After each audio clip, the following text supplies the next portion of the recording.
Alright, everybody. Once again, the one and only Alex Treat has spanned the gap of time and space to bring you updates from his, hopefully at least mildly, interesting life. So, where did I leave off? Right. Just got to the house I'm now staying at, in my home state, Colorado. So yeah, as always, sequential order is a luxury, but I'll do what I can. I think the day after we got here, our whole family just chilled. We unpacked, set up my room, which I was going to share with Ben, but he decided to move into the basement. See, that's something that, didn't really exist in Kiwi land. Basements. But yeah, like all Colorado houses have basements, and most of them are pretty nice too. Anyway, just hanging was good. I needed a break. After that, our second cousins came over, and it was a bit awkward at first. They were also noticeably taller and buffer. The oldest one, his name is David. He's 19, and there's Sam as well, and he's 16. And then their little sister Isla, who's 14. And because I'm a personality type nerd, I tested David and Sam, and guess what? David is an INTP, and Sam is an ENTJ. For those of you who think that, for those of you that have absolutely no clue what that means, they're both really rare personality types. And they're both really logic-based, like me. I'm an INTJ. Anyway, that day we got to eat Cane's, which is a local chicken restaurant that makes amazing, and probably trash for you, food. And Chick-fil-A, which is a Christian-owned restaurant that, only serves chicken. And seriously, if you haven't had it at least once, you live a deprived life. So yeah, we had a relative amount of fun. Our activities involved a lot of pillow throwing and roughhousing, though I stayed out of it as best I could. So yeah, they left, and oh, by the way, these are the cousins that are letting us stay in their house. They're, majorly wealthy. After that, we just did more hanging, and me and my dad took a trip to the basement. You see, when my grandma died, we inherited our house in Fort Collins, which is where I lived before I came to New Zealand. And it's really close to the big college campus here, CSU. So we rented out. And it was our only steady source of income while we were in New Zealand. So seriously, a major miracle my family is still alive. All that to say, we have all of our stuff packed in that house's basement, which looks like a hoarder lives down there. And I got to grab some of my old stuff from down there. So yeah, I grabbed my old Airsoft gun, emphasis on old. Seriously, I've had that thing for 2 or 3 years before I left. And then add another 3 years, and that makes it a majorly old gun.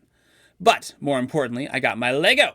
Seriously, I have no idea how excited that makes me. I absolutely love Lego, and I've been living for roughly 3 years deprived and only getting a taste of the great glories of Lego. So yeah, I made a bunch of minifigs, and you can see that in the picture. And the second picture contains the unbreakable safe, which I made, with my more modern Technic version on top of it. Seriously, that was the epiphany of my accomplishments to my 15-year-old self. You actually can't take it apart without inserting the quote-unquote key, which is really just a long axle, in the right holes. So yeah, that's pretty awesome. I should have color-coded it. Anyway, next morning I got up and did the whole morning routine thing, aka quiet time, a lot of emailing, writing to some sort of another, and then I sorted all my Technic from my Lego bin, which is not an easy task, I might add. And yeah, I wrote some stuff up. I can't remember what it was right now. And then after that, when tomorrow arrived, we went to the Wades, which was the last name of our second cousin's cabin. When we got up there, we went basically into a airsoft war, which was what we used to do all the time with these guys. And seriously, it was one of those pretty darn awesome memories. So me and David, who had a gas pistol, teamed up against Ben and Sam. Ben had an automatic 400 FPS machine gun, and thank goodness he did not realize just how OP that was. And Sam had a sniper of death, 450 FPS. For those of you that don't play airsoft, 450 FPS hurts. So we let Ben and Sam get into position. Why we did that, I have absolutely no clue. That was just stupid. And then, because Dave and I were both impatient, we came to them, I rubbed my hands down my face.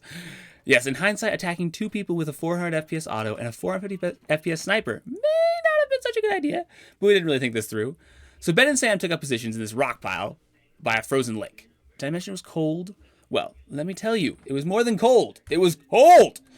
Plus, there was a foot deep of snow everywhere. So thankfully, when I came back to the States for a bit, I made a wire mesh airsoft mask for this exact reason, because your glasses would fog up. The problem is with all those plastic masks, they make your glasses majorly fog up, and so that's why I'm saying this. And I realize 1% of you care, so I'm gonna move on. Anyway, all that to say, it was cold. I did have my DIY face mask on, and I decided to flank from the left, while David flanked from the right. And well, it turns out the right side is a hill, which means deep snowdrifts. I would say about 2 feet. So that majorly slowed my progress. David engaged them, and while his gun could do the distance, it was a pistol. And when fighting a sniper, yeah, you're not going to win. So he emptied his canisters while trying to hit Ben and Sam with the pistol from ages away, so Sam couldn't snipe him. And needless to say, he didn't hit them. So he continued back to the cabin, which was relatively close, to get new canisters and reload, while I continued to tread through the super deep snow. So now it's just me against Ben and Sam. And thankfully, I've been pretty stealthy. Well, as stealthy as you could, be while hiking up a pure white background of snow, and they hadn't seen me. So they moved positions and, took the top of the hillside I was climbing. Actually, a really smart move on their part.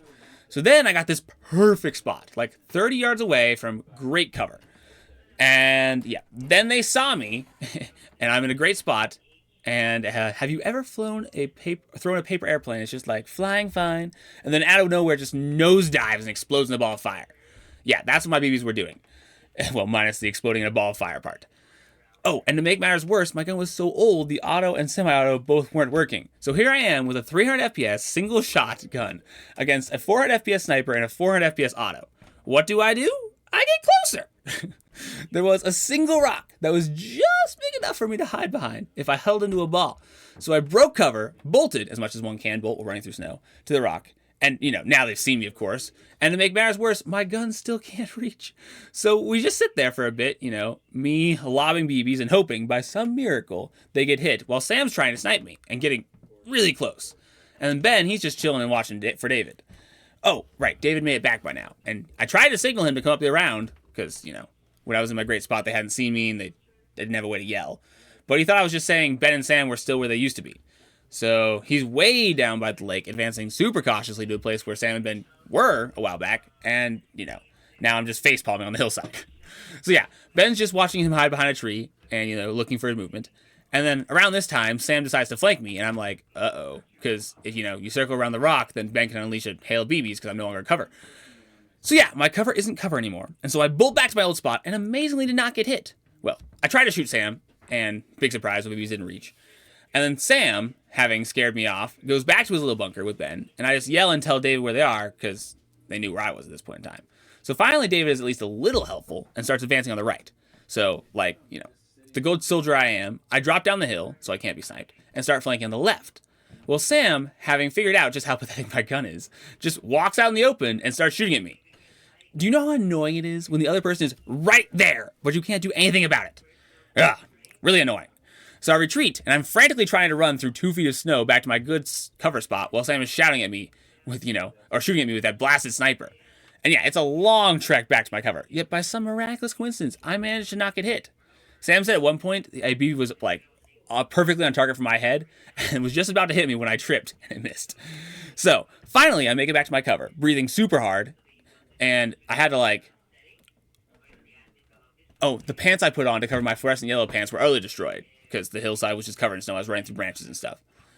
And I had to be covered with... Oh, I see. This hillside just wasn't covered in snow. No. It had to be covered in tons of fallen trees, too. So they tore up through my pants as I ran, while calling over the fallen trees and trying not to get hit by a sniper. It's really hard, by the way, to do that. Anyway, I think I reloaded this point, but I can't remember. And eventually Sam had circled around me, so my cover wasn't good anymore. So, in reckless abandon, I made a final sprint for the lake. Ben said he just laid down some machine gun fire, but I didn't notice, so I was too busy running for my life. Anyway, I made it down there, amazingly untouched, and Dave and I, regrouped. Now, I want you to take a moment and think about all the odds I've defiled thus far.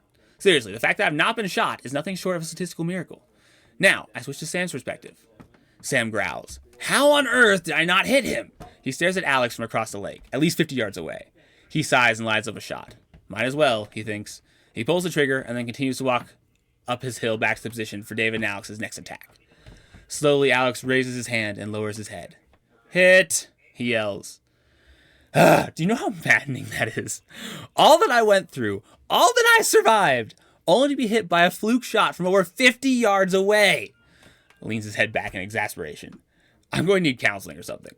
Anyway, Sam smugly rejoiced and starts shooting at David, who's like, that was a 1 in a million shot. I'm fine here. And, well, you guessed it. He was not fine, because a minute later, Sam landed another fluke shot, despite David's deliberate efforts to try and move, so Sam couldn't hit him. And needless to say, my team lost. So yeah, we decided not to do another war for multiple reasons. One being David's leg had broke through the ice on the lake and was now soaked. The other being I was covered in snow, and so I felt like a human popsicle. And the last being there was no way we could win against Sam and Ben's guns. So yeah, that's my Airsoft tales of heroism. We went inside, didn't do a whole lot. So, the hard thing about the Wades is their dad is an INTJ, isn't a Christian, and so combine that with the whole family of thinkers, and bad stuff happens. See, Isla's adopted and a feeler, so she gets kind of majorly bullied in their household. I try to talk to them about how they treat her, but they kind of shrug me off. So, yeah, that's what makes hanging out with them hard. You know what they're doing is wrong, but you don't have the authority to do anything about it. Other than that, you just gotta kind of treat her, Isla in a loving way. As best, that was my philosophy. So yeah, that was Hearthstone the whole time. Anyway, if you guys, just throw a prayer her way, that'd be great.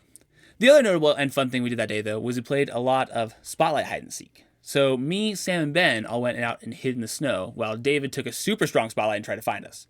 The first part was really cold. Well, actually, all of it was really cold, because we couldn't move or else he would hear us, and most of our toes were just freezing off. So yeah, we just chilled, literally, in the middle of a forest for a bit while hiding under a tree until he was starting to get really close. But when he got further away, we decided to make a break for it. Of course, he heard us and started advancing, and we were like, if we stay out here in the open, he'll see us. But Sam and Ben were like, no, we've got to stay here or he'll know where we are. So David's getting close, right? And there's enough bush between us and him that he still can't see us. So I bolt for it, and he chases after me. And I make it behind this fallen tree, and he gets really close before turning back and looking for Ben and Sam. And after that, I find it pretty easy because, I was on the fringe of the forest, and Dave was mostly searching around the middle. So from that point on, my side of the story is pretty boring. It's basically just me jogging in place and trying to bring life back to my totally numb toes. However, apparently Ben and Sam, when I ran for it, used the distraction to bury themselves in the snow and cover themselves over with trees. So, according to them, when David continued his search, he got so close Ben could have reached up and touched his foot. And that happened twice! So, eventually David gave up, which was a major relief for Ben and Sam because they were so cold at this point, and we all headed back inside. So yeah, honestly, that was pretty darn fun, except for the freezing part. I could do without that. So we did a few other things. Poker, apples to apples, Uno, and me repeatedly smoking Isla and chess, and checkers, in a loving way, of course. And they had this really nice drone with VR, which wasn't actually VR. It was like a little screen on the thing, but I called it VR. Anyway, and that was cool too. And this is out of order, but we got to shoot some really cool guns with them too. We were shooting at a little red target like 50 yards away, and I think I hit it once. Scratches the back of his head. But it was still fun. There are some pictures. The only other really noble thing we did was go sledding, and I guess none of you would know because you never had the opportunity because Lowell, New Zealand doesn't have snow. But I love sledding. We walked quite a bit to get to the hill, and then we had to hike up the hill. Seriously, sledding is way more work than you think. Like, I made a few runs down, and then I was kind of just over it.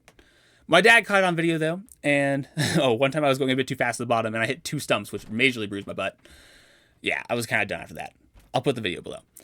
So yeah, then we hiked back, and I pulled Grace in the sled, which she apparently loved, and went home. And then here's the view from the top of the sledding place. There was a fire a few years back, so a lot of the trees are dead.